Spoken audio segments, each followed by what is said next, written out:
High hello welcome back to my channel. तर मी आले होते माहेरी आणि माहेरी आल्यानंतर शेतामध्ये थोडासा फेरफटका मारायसाठी आम्ही आलो होतो.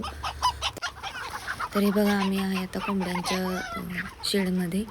तर बाळ कोंबड्यांसोबत खेळत होतं तर त्याचे बाबासुद्धा कोंबड्यांसोबत आता खेळत आहेत. आता आल्यानंतर तो कोंबड्या कुठं कशा बसतात कशा पाणी पितात हे बघत होता.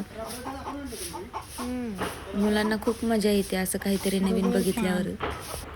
पप्पा आतमध्ये म्हशांना चारा खाऊ घालत होते. त्याच्यानंतर आम्ही आलो आंब्याच्या बागामध्ये. आता आंब्यांना सध्या मोहर आल्यामुळे खूप छान वाटत आहे आणि दाट सावली पण पडली होती आंब्याची. केळींना पण खूप केळी आली होती. त्यातले 2 केळी मी इकडे पुण्याला पण घेऊन आले. हे बघा किती मोठा घड लागलेला आहे.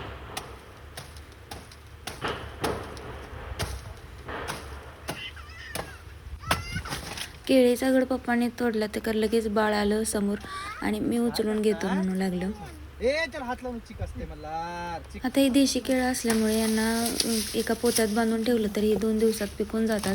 यांना काही वेळ लागत नाही पिकायला. तसंच फिरत फिरत डाळिंबेच्या बागेकडे गेलो तर लगेच बाळ बघा कडे खेळायला लागलं. तर आम्ही त्या साईडून इकडे आलेलो आहे शेततळ्याकडे. आता तुम्हाला मी शेततळ दाखवते. ऊन पडलेलं आहे. फिरत फिरत शेततळ्याकडे आलो होतो. शेततळ्यात मासे आहेत. तुम्हाला मासे दाखवते. माशांना असं खाद्य टाकल्यावरती मासे अशी येतात. तर शेताच्या ब्लॉगचा पार्ट 1 आणि पार्ट 2 मी ऑलरेडी अपलोड केलेला आहे. तुम्ही नक्कीच चॅनलमध्ये जाऊन तो व्हिडिओ बघा. आणि मिनी ब्लॉगला इथेच थांबवते. आवडला असल्यास लाईक शेअर आणि कमेंट नक्कीच करा आणि चॅनलला सबस्क्राईब करायला विसरू नका. भेटूया नेक्स्ट व्हिडिओमध्ये. तोपर्यंत बाय बाय.